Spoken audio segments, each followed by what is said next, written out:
My fiancé demanded, "Sell your car to bail my sister out of jail, or we're done." I replied, "We're done." I kept the car and the engagement ring. 3 days later, she was begging for me back because her sister stole her identity instead. I, 31 male, just ended my engagement over a phone call that lasted exactly 3 minutes. Still processing it, honestly. My fiancé and I have been together for 4 years, engaged for 8 months. Wedding was supposed to be next spring. Past tense on all of that now. Her sister got arrested Friday night. DUI, third offense, plus some other charges I don't fully understand. Bail was set at $15,000. Her sister's been a mess for years. Lost her job 6 months ago, burned through her savings, been crashing with my fiancé's parents on and off. Saturday morning, my fiancé called me crying. Her sister needed bail money. Her parents couldn't afford it. Could we help? I said we could pitch in maybe $1,000, but $15,000 was way beyond our budget. We're saving for the wedding and a down payment on a house. That's when things got weird. "You could sell your car," she said. My car. A 2019 Dodge Challenger I bought 2 years ago. Saved up for 3 years to afford it. It's not some luxury vehicle, but it's mine, paid off, and worth about $28,000 according to recent quotes. "You want me to sell my car to bail out your sister?" It's just a car. Family is more important. It's how I get to work, and it's my car that I bought before I even met you. "So you're saying your car is more important than my sister's freedom?" The manipulation was instant, but I stayed calm. "I'm saying I'm not selling my car. We can help with $1,000 if you want to put together money from other family members, but that's it." Silence. Then, "If you don't do this, we're done. I need someone who'll put my family first."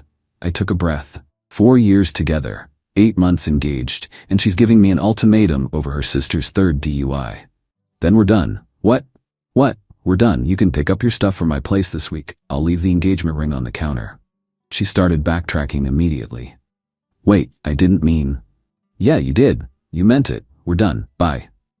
Hung up, blocked her number, sat there for about 10 minutes just processing.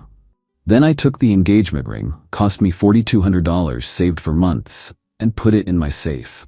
No way I'm leaving that on the counter. Her sister can sit in jail. I'm keeping my car and my dignity. Update 1. 5 days later. Well, that escalated in ways I didn't expect. After I blocked my ex-fiancée, she showed up at my apartment Sunday morning with her mom. I didn't let them in. Talked through the door. Her mom started with the guilt trip. "How can you abandon her like this? After 4 years, over money?" I didn't abandon anyone. She gave me an ultimatum. I chose. Her sister is in jail for her third DUI. That's a choice she made. My ex was crying. "Please, can we just talk about this?" "No, we're done. Come by tomorrow between 5 and 7 p.m. to get your things. Come alone." Her mom, "You're a selfish, heartless man. She deserves better." "Probably. She can go find it." They left. I went back inside and started boxing up her stuff, clothes, toiletries, a few books, and kitchen items she'd slowly migrated over. Not much since we didn't live together. Thank God we didn't live together. Monday evening she came by, alone surprisingly. Looked like she hadn't slept. "Can we please talk about this?" "Nothing to talk about. Your stuff's by the door." I made a mistake. I was panicking. My sister's in trouble and I wasn't thinking straight. "You were thinking straight enough to give me an ultimatum. I didn't think you'd actually break up with me." That floored me. "You literally said we're done if I didn't sell my car." I was upset.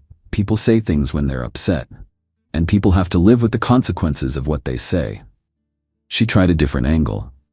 "What about the wedding? We've already put down deposits." "That's your problem now.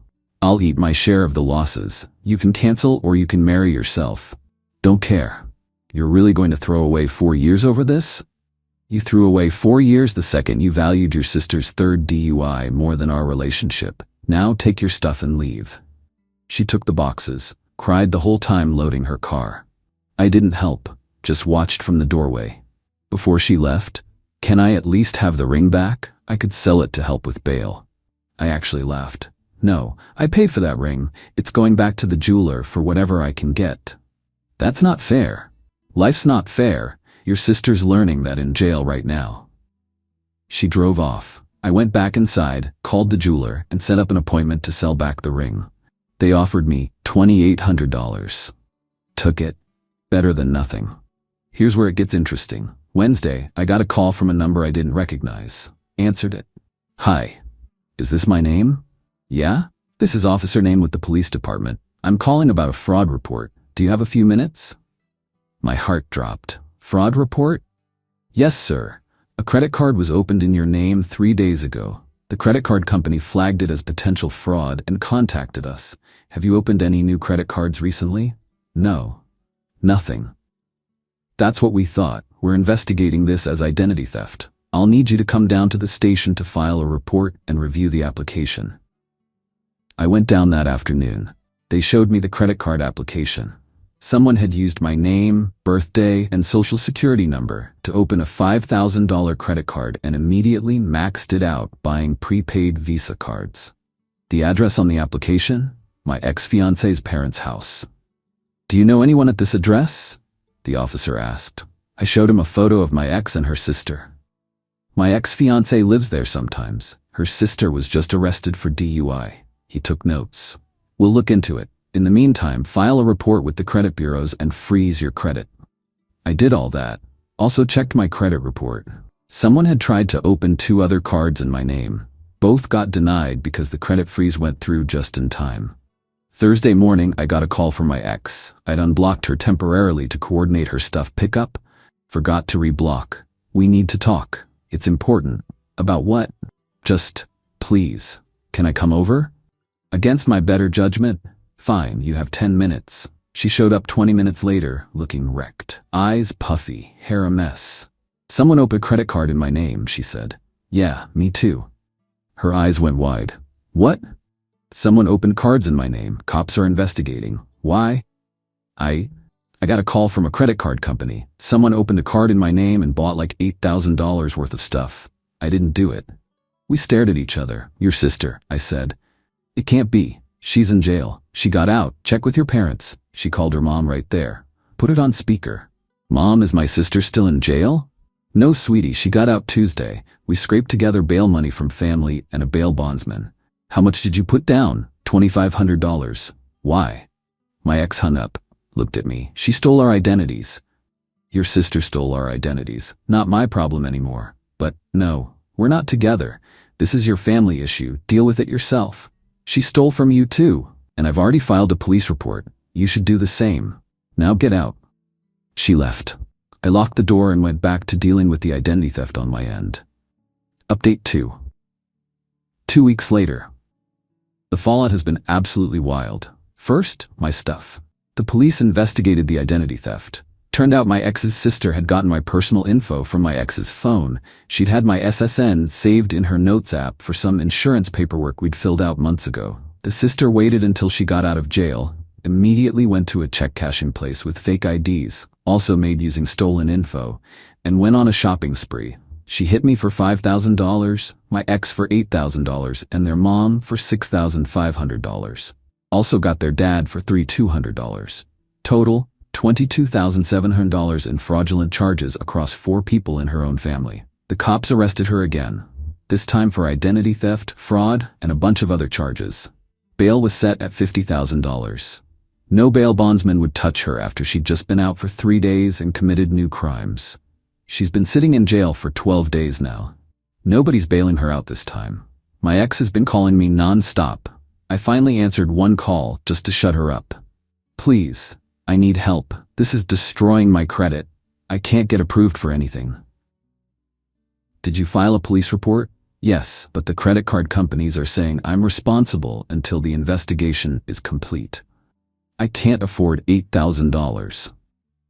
Sounds like a personal problem. You're really not going to help me? Help you? Your sister stole from me because you had my personal information saved on your phone. This is literally your fault. I didn't know she'd do this. You wanted me to sell my car for her. You chose her over me. Now you get to deal with the consequences of backing a criminal.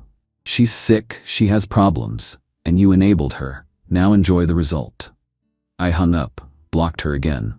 But the entitlement didn't stop there. Her mom showed up at my apartment last Friday, this time with my ex's dad. They wanted to talk. I let them in against my better judgment. Big mistake. The dad started, look, We know you're upset about the breakup. I'm not upset, I'm fine. You should leave. The mom, we need you to drop the charges against my daughter. I blinked. What? The identity theft charges. If you drop them, the prosecutor might go easier on her. Your daughter committed identity theft against me. Why would I drop the charges? Because she's family. She made a mistake. She's not my family, not anymore. And it wasn't a mistake, it was a crime. Multiple crimes. The dad tried to look intimidating. You know, if you just sold your car like she asked, none of this would have happened. I actually laughed. So this is my fault? You made a choice that led to this situation. No, your daughter made a choice to commit crimes, multiple times. Third DUI, identity theft, fraud. Those are her choices. I made the choice not to enable her. Big difference. The mom started crying. Please. She's my daughter. She needs help, not jail. Then you should have gotten her help after the first DUI, or the second. Instead, you kept bailing her out and teaching her there are no consequences. Well, now there are. You're a cruel person, the dad said. I'm a person who doesn't let criminals steal from me without consequences. Now get out of my apartment. They didn't move. Get out, or I'm calling the cops. They left, but not before the mom said, I hope you can live with yourself knowing you destroyed this family. Your daughter destroyed your family. I'm just refusing to be a victim. After they left, I called the prosecutor handling the case, told them about the visit and the request to drop charges. They said they'd note it and advised me to get a restraining order if the contact continued. It did. My ex texted from a new number. My parents took out a loan to cover my credit card bills. They're underwater now because of you. I replied, because of your sister. Block this number. Her, we were going to get married. Doesn't that mean anything? Me, we were going to get married. Past tense. You chose your criminal sister over me. That meant something.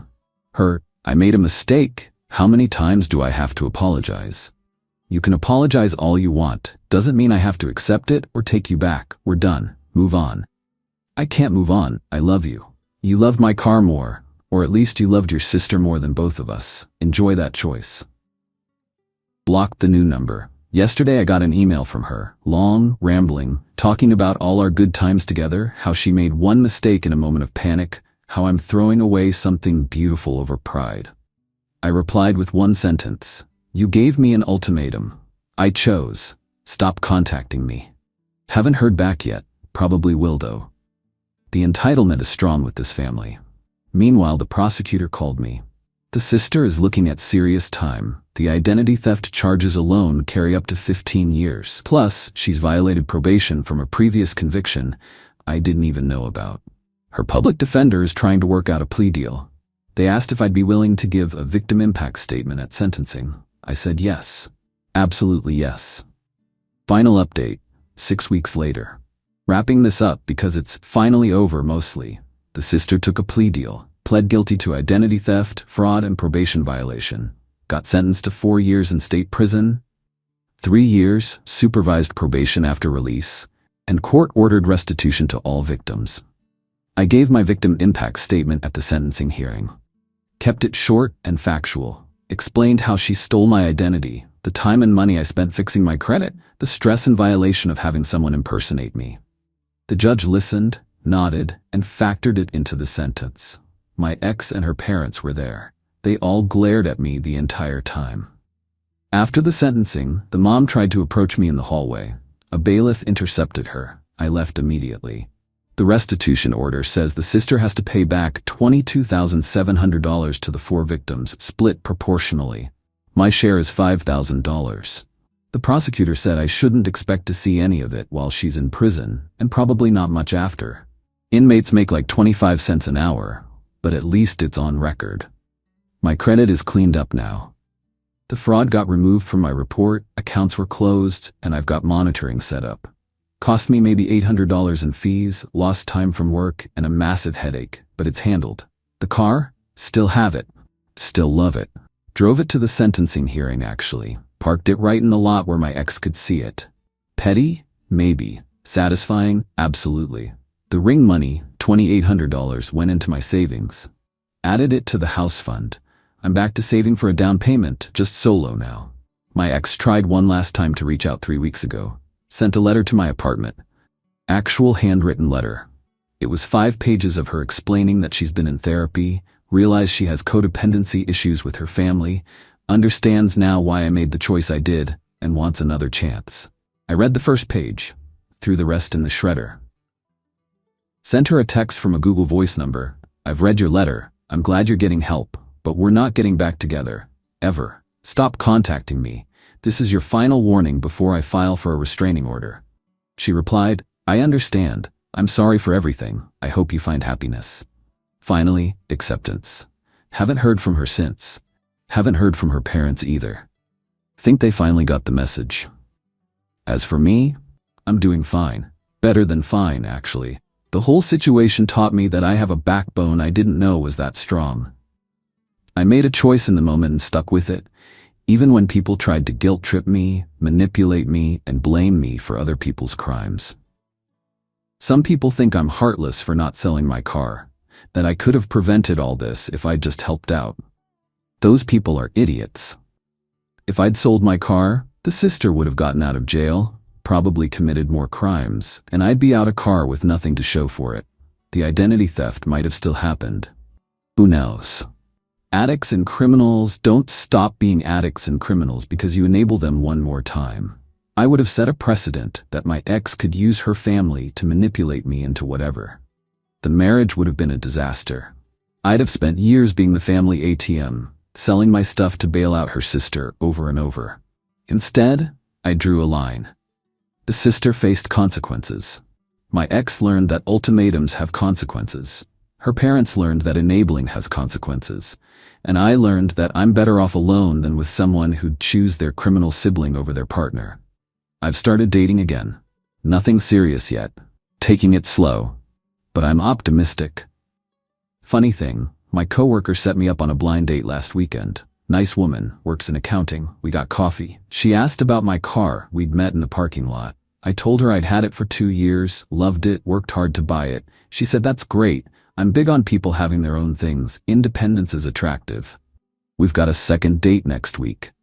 So yeah, kept the car, kept my self-respect, lost a fiancé who wasn't worth keeping anyway. The sister's in prison. My ex is dealing with the fallout of her choices. Her parents are paying off loans they took out to enable their daughter. And me? I'm good. Credit's clean, car's running great, and I'm moving forward. Sometimes the trash takes itself out. You just have to let it.